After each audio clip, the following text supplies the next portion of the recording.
Welcome back to the channel HardReset.Info. In this video I will show you how to back up WhatsApp chats to iCloud on your iPhone.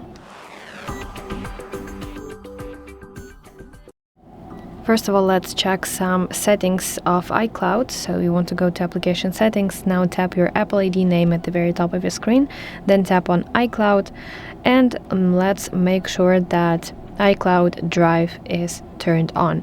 So here it should be on, and also if you go to apps sync into iCloud Drive, make sure that this toggle is switched to on next to WhatsApp. Okay, so let's go to WhatsApp application, and you want to first of all open settings.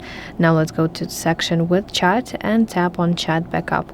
So you can perform manual backup by using this green button backup now, or you can tap auto backup option to schedule automatic backups.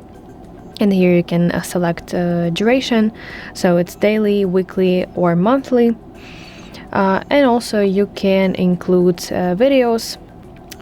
Of course, it's dependent on your iCloud storage limits, but please note that videos, of course, are large in terms of storage. And yeah, let's press backup now button. Then you have to wait until it's performed 100%. So that is basically it. Thank you so much for watching this video. If this was helpful, please leave a like and subscribe to our channel for more content like this, and I will see you in the next video.